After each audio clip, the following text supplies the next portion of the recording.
Diep's quiet strength was never loud, yet it changed everything.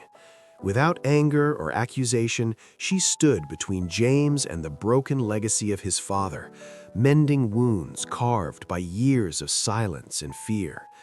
Through patience, compassion, and unwavering love, Diep became the bridge that healed a fractured bond, turning judgment into understanding and pain into forgiveness. In her calm presence, James learned that some hearts are healed not by force, but by the gentle courage to stay. Some wounds do not bleed. They settle quietly in the chest, deepen with time, and shape a person's life without ever asking for permission. James carried such wounds, heavy, invisible, and inherited. To the outside world, he was composed, capable, and distant in a way that suggested strength. But those who stood close enough could feel the cold shadow of a past he never spoke of, a past shaped by a father whose presence had always felt more like a judgment than an embrace. James's relationship with his father had fractured long before either of them noticed the cracks. Conversations were short, formal, and guarded, as if every word carried the risk of reopening an old argument. His father's voice, once authoritative and unyielding, still echoed in James's memory, commands instead of comfort, expectations instead of understanding. Love, if it existed, was hidden beneath layers of silence and pride. Over time, James learned to survive without asking, without explaining, without hoping. Diep noticed this long before James ever admitted it. She saw it in the way his gaze hardened whenever his father's name was mentioned, in the way his shoulders tensed as if bracing for an unseen blow. She never pressed him for answers. Instead, she listened to what was said and, more importantly, to what was left unsaid. Diep understood that some pain needed space before it could be named.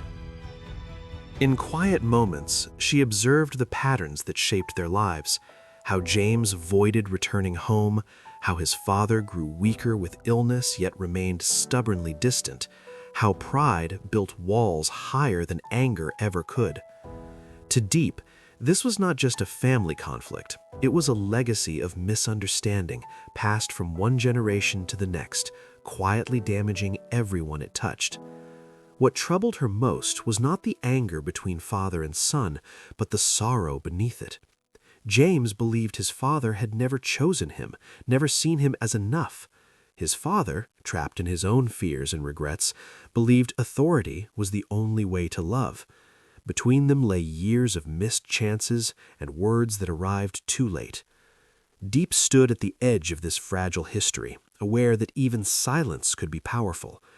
She sensed that change would not come through confrontation or force, but through patience, through a strength so gentle it could soften even the hardest memories. And as winter crept into their days, bringing cold air and long nights, Diep began to understand that healing a broken legacy would require more than courage. It would require quiet strength and the willingness to stay when walking away would be easier. Rain has a way of exposing what people try hardest to hide. It blurs the world, softens sharp edges, and forces memories to rise like reflections on wet pavement. On one such afternoon, James stood beneath a narrow roof outside the old house, listening to the rain fall steadily, each drop echoing the weight he carried inside. This house, once full of rules and restraint, now felt emptier than ever, its walls holding more regret than warmth. Inside, his father lay ill. Age and sickness had thinned the man who once seemed unbreakable. His breathing was slow, uneven, and for the first time in James's life, silence no longer felt like control. It felt like fear. Yet James could not bring himself to step forward. Years of unspoken resentment held him still, as if the floor itself refused to let him move. Diep arrived quietly, her presence as gentle as the rain. She did not rush James or demand that he speak. She simply stood beside him, sharing the silence. To Diep, silence was not emptiness, it was a language of its own. She believed that if one listened closely enough, even the quietest moments could reveal the truth. As they waited, memories surfaced like fragments of a forgotten song. James as a child, standing straight to earn approval. His father turning away, believing discipline was protection. Both of them misunderstanding love as distance. Diep watched James's expression change, anger giving way to exhaustion, pride slowly dissolving into grief. She realized then that his strength had always been forged through survival, not understanding. Later, when James finally entered the room, his father opened his eyes. No harsh words followed, no accusations, only the faintest recognition, as if the past had loosened its grip, even if just for a moment. Diep noticed how James's voice softened when he spoke, how his father's gaze lingered longer than usual. It was not reconciliation, but it was a beginning. In that fragile space, Diep understood her role more clearly than ever. Healing would not come through dramatic confessions or sudden forgiveness. It would come through presence, through returning again and again, even when it hurt. Like rain shaping stone over time, quiet strength could change what force never could. And as night fell, Diep sensed that something had shifted. Not enough to erase the past, but enough to suggest that the future did not have to repeat it. Sometimes the bravest act was simply staying, allowing silence to speak, and trusting that love, when patient, could find its way through even the deepest fractures. Morning arrived quietly, as if afraid to disturb the fragile balance that had formed overnight. The light slipped through the thin curtains, touching the edges of the room where James's father lay resting. Outside, the world moved on as usual, vendors calling out their prices, footsteps echoing along the narrow street, ordinary sounds that reminded Diep how life never pauses, even when hearts are breaking inside a small, silent house. James sat by the window, his hands clasped tightly together. Sleep had avoided him. All night thoughts circled his mind like restless birds, memories of childhood discipline mistaken for cruelty, expectations disguised as distance, and a father who never learned how to say, "I love you," without turning it into a command. The illness had stripped that man of his authority, leaving behind something far more vulnerable and far more frightening. Diep noticed everything. She noticed how James avoided looking at his father, how his shoulders tensed whenever the old man stirred. She understood then that the greatest wounds were not caused by harsh words, but by the words that were never spoken.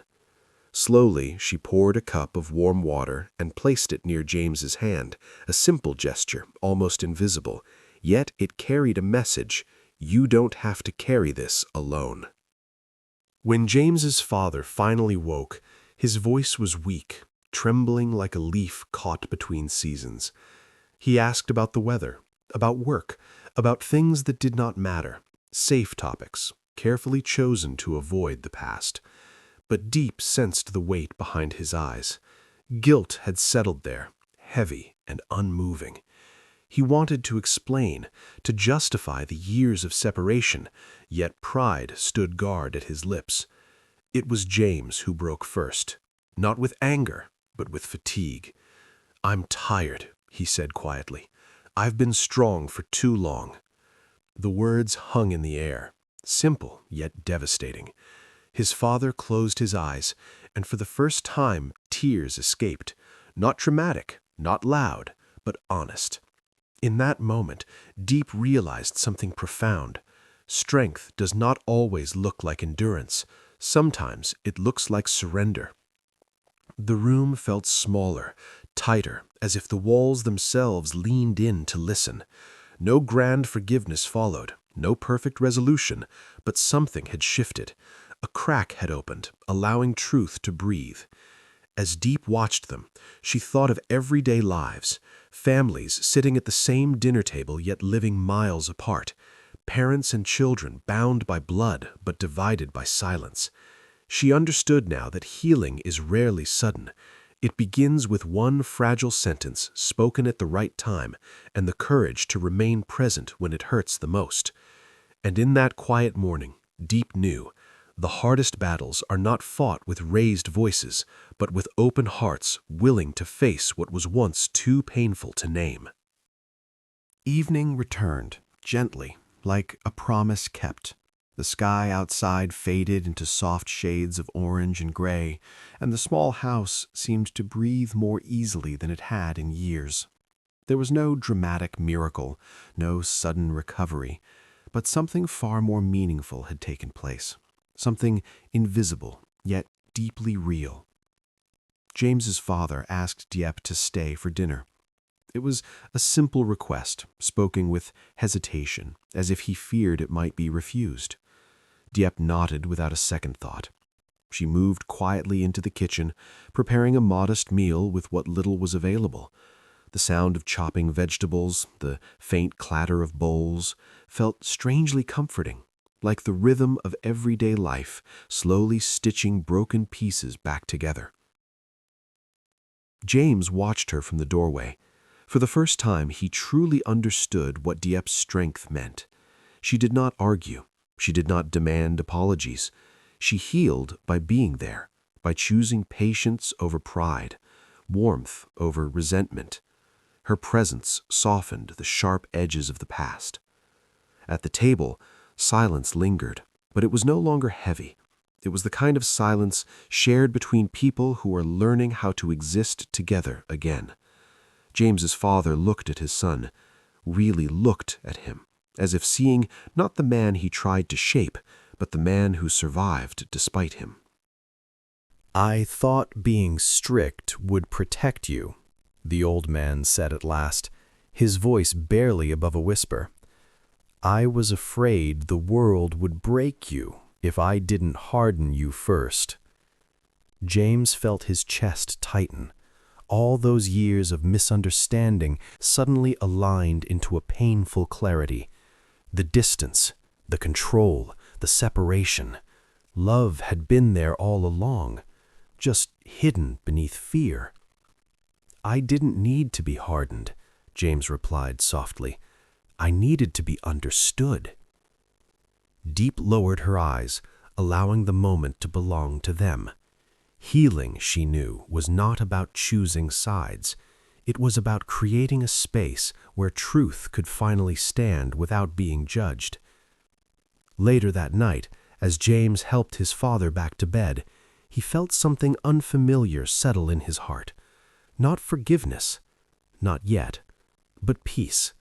A fragile peace, like a newly planted seed. As Diep stepped outside, the cool air brushing her face, she thought of countless families living similar stories. Parents who love deeply but express it poorly. Children who crave warmth but grow up learning endurance instead. Life, she realized, often fractures relationships not because of hatred, but because of fear. And sometimes it takes a quiet soul, someone willing to stand between generations to heal what time alone cannot. Diep did not raise her voice. She did not demand change. Yet through her quiet strength, she helped mend a legacy once broken, proving that love, when patient and brave, can rewrite even the most painful inheritance.